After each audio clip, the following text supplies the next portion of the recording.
अस्सलाम वालेकुम ग्रुप मेंबरान और लीडरान्स, क्या हाल है। उम्मीद करता हूँ सब खैरियत से होंगे। आपका दोस्त, आपका भाई मोहम्मद इमरान एक इंटरेस्टिंग न्यूज़ लेके आपके साथ शेयर करने वाला है। और आज डेट है 10 अक्टूबर, मतलब कि आज डेट है 10 अक्टूबर। तो बड़ी ही ज़बरदस्त न्यूज़ है। तो चलते हैं अपनी न्यूज़ की तरफ और यकीन करें कि आपको बहुत ही मज़ा आएगा आज की न्यूज़ सुनकर। ठीक है, तो आज की न्यूज़ भी आपको जो जैसे पता है कि मैं जो ज़्यादातर न्यूज़ जो होती हैं वो चाइनीज़ लैंग्वेज के ऊपर होती हैं और मैं उसको ट्रांसलेशन करके आपके साथ शेयर करता हूं। और आज की न्यूज़ के हवाले से बड़ी ही इंटरेस्टिंग न्यूज़ है और बहुत से लोगों के सवाल हैं कि भाई मर्चेंट को लिक्विडिटी कहाँ मिल रही है, कैसे मिलेगी, 12 माह के बाद मिलेगी, अभी मिलेगी, कब मिलेगी।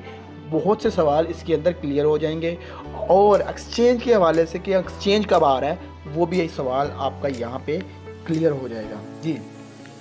जहाँ यहाँ पे स्टार्ट होता है कि मैं ना खुलासातन आसान अल्फाज के अंदर भी बताता चलूँगा, क्योंकि आपको मैंने पहले बताया है कि जैसे हम इसको ट्रांसलेशन करते हैं तो कुछ वर्ड ऐसे होते हैं जो कि आगे पीछे हो जाते हैं, हमें समझ नहीं आती उर्दू पढ़ने में। तो यहाँ पे मैं कोशिश करूँगा सादा और आसान अल्फाज इस्तेमाल करते हुए आपके जहन के अंदर जो है ना वो बात पहुँचाऊँ जो कि न्यूज़ है और जो कि बहुत से लोगों के सवाल हैं वो क्लियर हो जाएं। अच्छा, यहाँ पे बात चलती है कि जनवरी 2024 में मर्चेंट की वापसी की पाबंदियाँ हटा दी जाएंगी। मतलब कि जनवरी 2024 में विड्रॉल की जो पाबंदियाँ हैं अभी के 1 लाख यूरो का बिज़नेस किया है तो उसको जो है ना विड्रॉल मिलेगा, ये पाबंदी हट जाएगी। मतलब कि कोई लिमिट नहीं रहेगी, कोई टर्म्स नहीं रहेगी। कब होगा?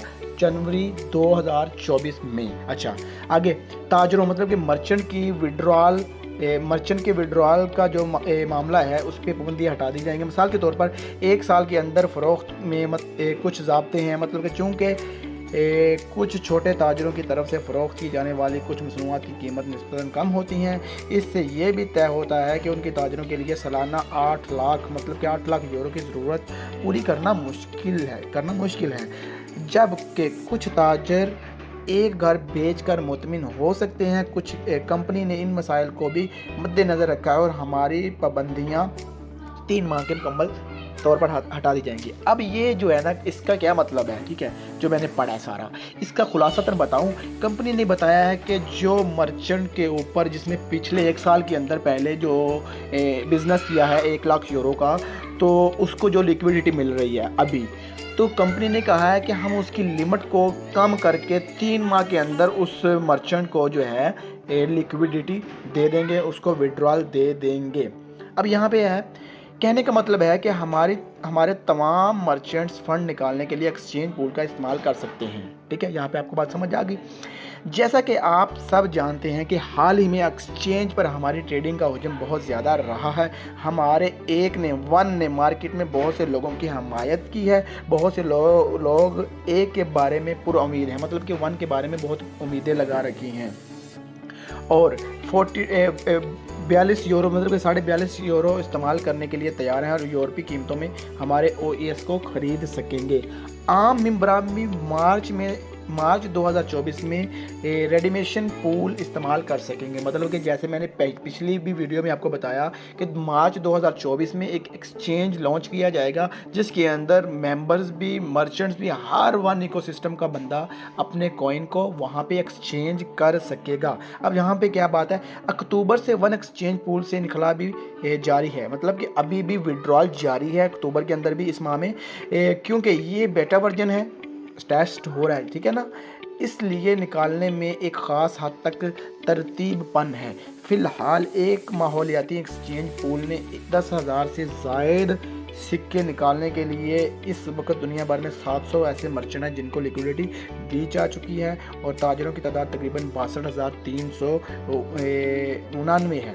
इसलिए कुल रकम के मुकाबले में निकालने वाले ताजरों, मतलब कि कहने का मकसद है कि यहाँ पे मैं खुलासतन बताऊँ कि कंपनी ने बताया कि एक्सचेंज पूल में अभी भी जो विड्रॉल मिल रहे हैं और 700 ऐसे मर्चेंट हैं जिनको विड्रॉल दिया गया है और वो तकरीबन 10,000 कॉइन का था। लेकिन इसकी अब जो यहाँ पे बात की है उन्होंने कि इसकी लिमिट इंक्रीज़ कर दी जाएगी, बढ़ा दी जाएगी। मतलब कि 10,000 वन का मिला है, ये 20,000, 50,000, 1,00,000 वन का भी विड्रॉल हो सकता है जो कि मर्चेंट को दिया जाए। ठीक है। अच्छा, अब जैसा कि आपको पता है कि आपने CMC मतलब कि कॉइन मार्केट कैप के ऊपर इसका लेन देन चेक किया, आपको सारा पता है। इसमें हम ज़्यादा डीपली नहीं जाते, ये बात हम पहले ही वीडियोस में कर चुके हैं। आपको पता है कि कॉइन मार्केट कैप के ऊपर किस तरह लिस्ट हुआ है, वो ट्रांजैक्शन कहाँ पे हो रही हैं, कितने कितने कॉइन की ट्रांजैक्शन हुई है, लेन देन कहाँ पे हुआ है, बाय कितने कॉइन हुए हैं, सेल कितने हुए हैं। तो ये छोड़ें, आगे चलते हैं।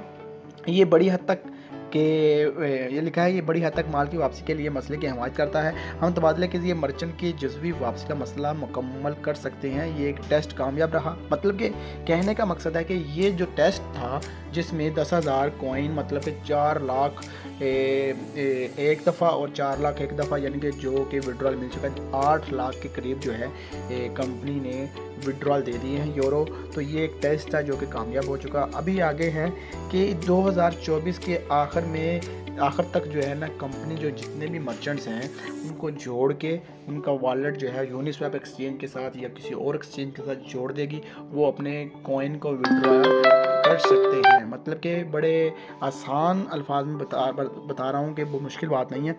आगे अच्छा, वन के दर्ज होने के बाद ये सबसे पहले फंडिंग का मसला हल कर सकता है। हर कोई जानता है कि हम शॉपिंग मॉल तैयार कर रहे हैं, मतलब कि डील शेकर प्लेटफॉर्म तैयार कर रहे हैं। बहुत से मौजूदा प्रोजेक्ट्स में सरमायाकारी की ज़रूरत है, जैसा कि हमारा बाई बैक प्लान, जिसमें ताजरों की वापसी में की मदद के लिए बड़ी मिकदार में फ़ंड की ज़रूरत है। मतलब कि कह रहे हैं कि सबसे ज़्यादा जो हमारा फोकस है ना, वो मर्चेंट्स को विड्रॉल देना है। और हमारी जो एक फरिस्त हमने तैयार कर रखी है, उसके अंदर सरे फरिस्त जो है वो है मर्चेंट को विड्रॉल देना और ज़्यादा से ज़्यादा विड्रॉल देना है। इसके अलावा फरिस्त साजी से हमारे एक माहौलियाती निज़ाम के मतलब इकोसिस्टम के असर से बहुत ज़्यादा इजाफा होगा। आलमी सतह पर फरिस्त में शामिल कंपनियाँ ताकत और फजीलत के मुतरादिफ हैं। मतलब कि कंपनी के पास जो बड़ी बड़ी कंपनीज़ हैं जिन्होंने इसके अंदर इन्वेस्ट करना है और यहाँ पे अपनी प्रोडक्ट को लिस्ट करना है, उनकी एक बड़ी लंबी फहरिस्त है जो टॉप की कंपनीज हैं। अच्छा, ये कहा जाता है किसी की IPO हमारे IPO को एक नई बुलंदी पर ले जाएगा। वो वीडियो जिसमें मैंने बताया कि कंपनी अपना IPO करने जा रही है, जिसमें वो जो अमेरिकन जो बिजनेसमैन है उसका नाम था जिम रॉजर्स, ठीक है, जो कि प्रेजेंट करेंगे हमारे IPO को भी उसका जिक्र होगा और IPO लॉन्च होगा। IPO क्या है आपको मैं बता चुका हूँ। ये तारीखी वाक़या होगा, हमारी कानूनी हैसियत पर सवाल उठाने वालों को शिकस्त होगी और साथ ही हमारी तरक्की का एक नए दौर में दाखिल हो जाएगा। कंपनी हमारे आम अरकान को वापसी देने के लिए मतलब कि विड्रॉल देने के लिए मनसूबे की एक सीरीज़ खोल सकती है। एक मेंबर के लिए मतलब 1 मेंबर के तौर पर हम कंपनी के 40% शेयर्स के मालिक हैं। ये खबर मैंने आपको दी थी, ये वही खबर है कि हम 40% के मालिक हैं कंपनी के। ठीक है, इस वक्त हम शेयर्स डिवाइडिंग और दीगर ताकतों से किसी की लिस्टिंग का डिवाइडेड हिस्सा कर सकते हैं। मतलब कि हम कंपनी के 40% मालिक हैं। आपकी आम जो हमारा वन इकोसिस्टम का मेंबर है ना, वो 40% मतलब कि सारे मेंबर जो हैं 40% कंपनी की जितने भी एसेट्स हैं मालिक हैं। वन वीटा है, वन फोरेक्स है, वन वियाज है, वन फोरेक्स है, उसके बाद डील शेकर है, वन है खुद का। इन सारे एसेट के मालिक कौन हैं? आप और मैं मालिक हैं, जिसका कंपनी IPO करने जा रही है और जिसके अंदर जिम रॉजर्स साहब को उन्होंने मदऊ किया है। 90 मिनट की जो उनकी स्पीच होगी वो बोलेंगे और बड़े बड़े इन्वेस्टर मज़ीद जो है यूरोप के से वन इकोसिस्टम के अंदर अपना इन्वेस्ट करेंगे। तो उम्मीद करता हूँ ये खबर आपको इंटरेस्टिंग और अच्छी लगी होगी। इंशाल्लाह आइंदा भी मैं बहुत सी न्यूज़ इस तरह लेके आता रहूँगा कि आपकी आसानी के लिए आसान अल्फाज में समझाने की कोशिश करता हूँ, लेकिन बड़ी ही कोशिश करता हूँ कि इसको मैं छोटे से छोटा रखूं। लेकिन फिर भी क्या करता है कि ये थोड़ी सी लंबी वीडियो हो जाती है, लेकिन इंटरेस्टिंग न्यूज़ होती है तो सुनने में भी मज़ा आता है और इसमें कोई भी दूसरी बात नहीं होगी कि आपको ये अच्छी नहीं लगी। Thank you so much.